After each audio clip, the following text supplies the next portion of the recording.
I've just been in China on the receiving end and talked to the top people there.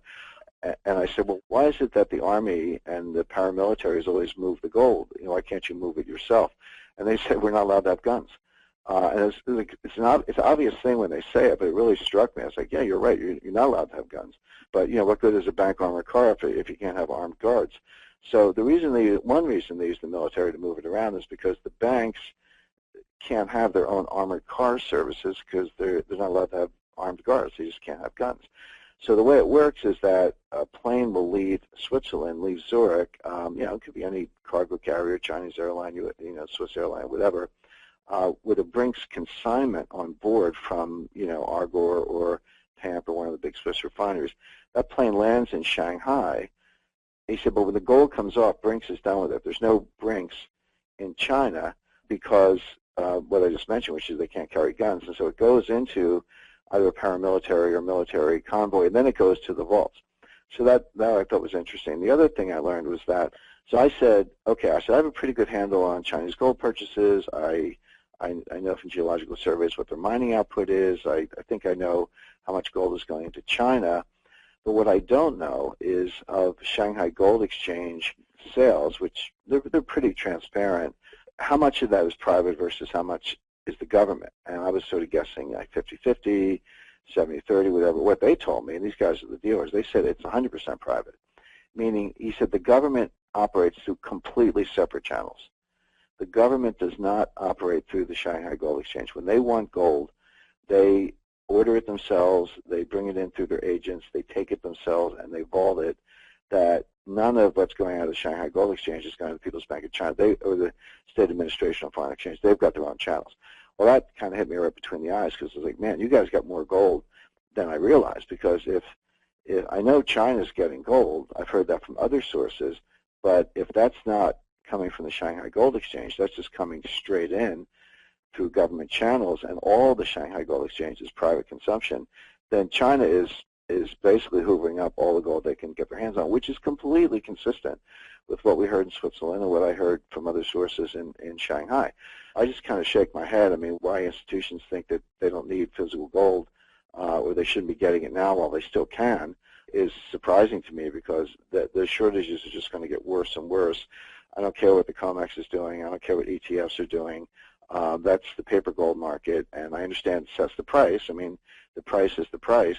We're getting closer and closer to the point where the physical gold shortages are going to cause a crack up. They're going to start to be failures to deliver around the system, and once that gets out, which it will, I would look for a super spike in the price of gold. So, fascinating trip. Met a lot of great people along the way, had great conversations, but there is this enormous angst about Trump. I said there's good reason for that because he means what he says. I'm looking at a trade war, a currency war. I'm looking at geopolitical instability. Trump's not inclined to back off. The Chinese are confused. They're buying gold hand over fist. And Trump's pledge the other day that the dollar's too strong says one thing. By the way, that's why gold's one reason gold's going up. It's really rallied various parts. First of all, when the IMF issues SDRs, they need a vote from their executive board, but presumably they would all be on board. They're not going to do this on like a normal sunny day. They're going to do it the next time there's a liquidity crisis of the kind we saw in 2008, which I do expect sooner than later. But in that crisis, the next one will be bigger than the central banks. The central banks won't be able to bail us out the way they did the last time. So everyone's going to turn to the IMF for the bailout, and the IMF will accommodate by a massive multi-trillion SDR printing. So they don't need central bank approval to do that. I mean, no doubt there'll be some phone calls behind the scenes, and they're going to talk to whoever it is, Janet Yellen or Mario Draghi or Kuroda-san or whoever. But they're a separate institution. They can act on their own, and they will. Now, when they do this, are they printing out bundles of yen and dollars and sterling? No. They're printing out SDRs. Now, people think that those SDRs are backed by those other currencies. They're not. There is a reference, so-called basket. I don't think basket is the right word, by the way, but people call it a basket. There is a five-currency basket: dollars, yen, euros, sterling, and Chinese yuan as of last October. That's related to the SDR. But that basket only exists for the purpose of calculating a cross rate. So if you say, well, what's an SDR worth? How many dollars is it worth, or how many yen is it worth? Well, there's a way to do that calculation, and those five currencies are in the calculation, but it's really a math problem. I mean, I get an email from the IMF every day with that day's SDR fixing, but right now it's about $1.50, a little bit less, but that's why those currencies are there. But when you print SDRs, you're just printing SDRs. Now, second part of the question: do they go to us? No, people don't get them. Countries get them. Basically, 189 members of the IMF, and they all get them in accordance with their shares in the IMF, like stock in the company. The U.S. is about 16% of the votes at the IMF, so if they printed 10 trillion SDRs, the U.S. would get 1.6 trillion SDRs, and so on. Everyone would get their share based on their vote. But then from there it gets interesting, because a lot of countries will get SDRs, and they'll say, well, thanks, but I don't really need SDRs. I need euros, or I need dollars, or because I've got trade deficits, or I've got external financial obligations I can't finance, or my corporations can't roll over their debt, they're going bankrupt, I need to bail them out, etc. And there is a trading desk inside the IMF, and if you have SDRs you don't want, and you need these other currencies, you can swap them. You can sell SDRs for the other currencies. So you can get the other currencies to pay your bills, but they're coming from existing supplies. If they're not newly printed dollars, they're just dollars that are there from the United States or elsewhere. So that's how countries get liquid currencies, but it's not that the IMF's printing dollars and euros.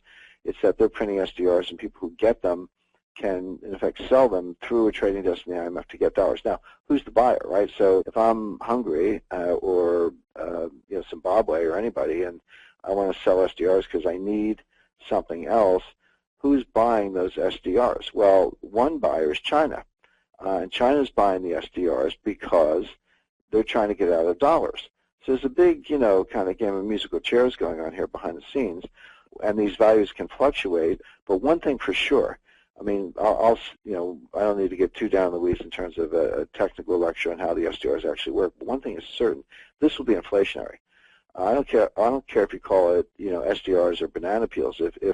If you print 10 trillion or something and give it to all these countries in a way that they can spend it, then that's going to be inflationary, and that's extremely bullish for gold.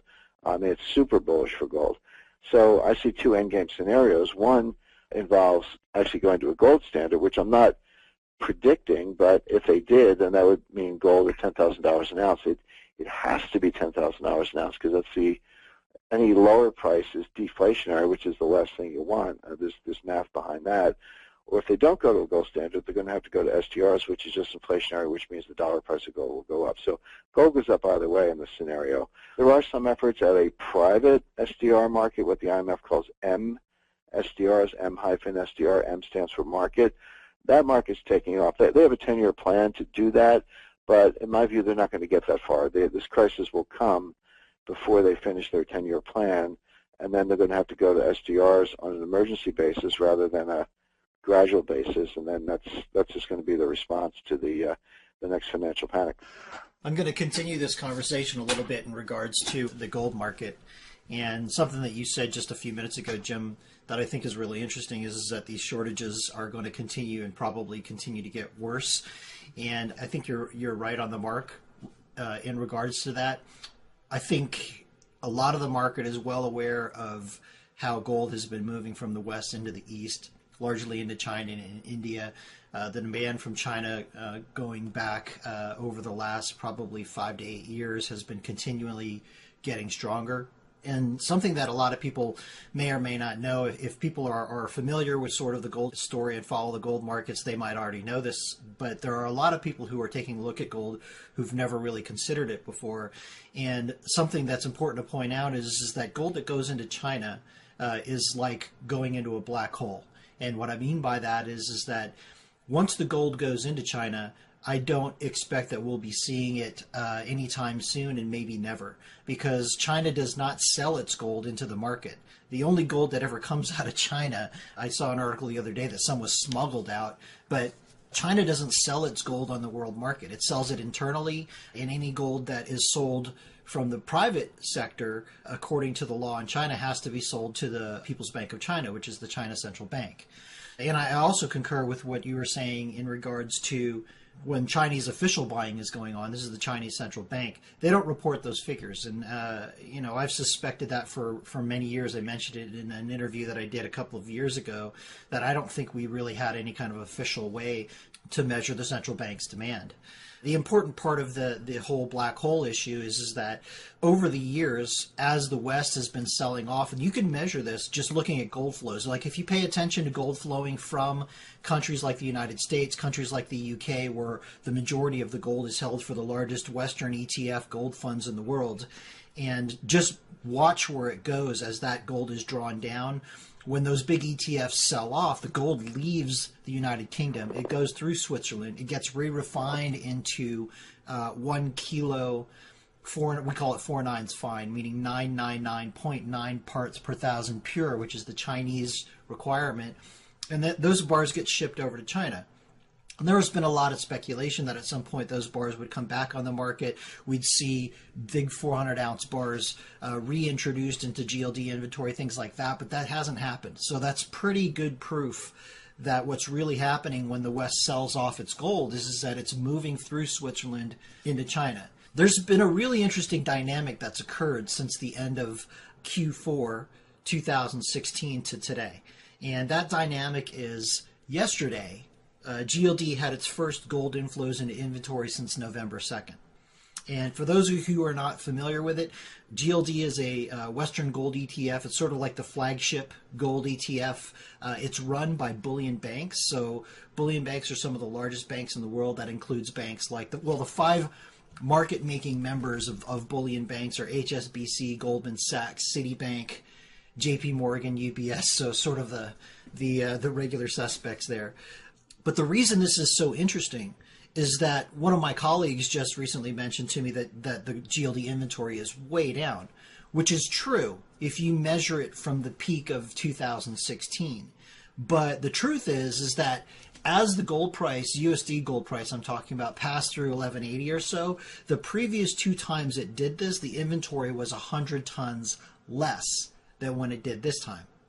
Okay, so said another way, what that means is that GLD had a 100-ton buffer that authorized participants didn't sell or didn't release into the market, which tells me that bullion banks were considering gold oversold and that it was going to reverse, which is exactly what it did.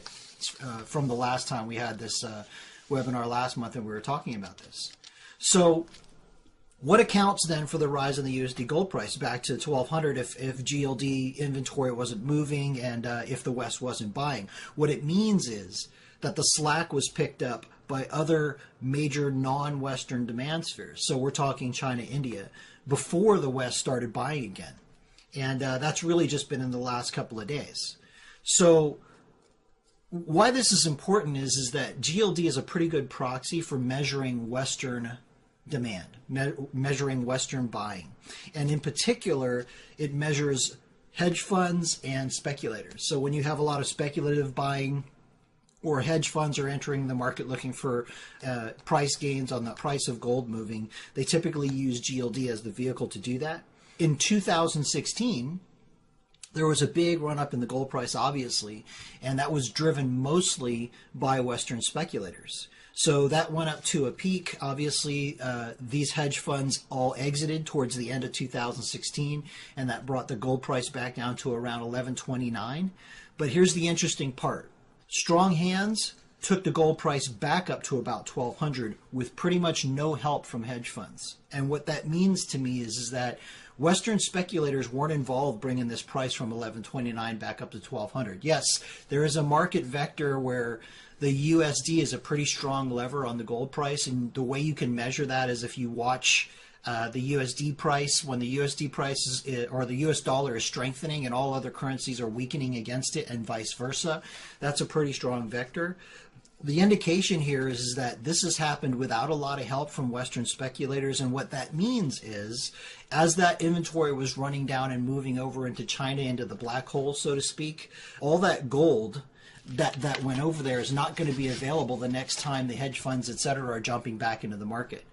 And I suspect most of that went mostly to China because India was off by some 400 tons from normal demand in 2016.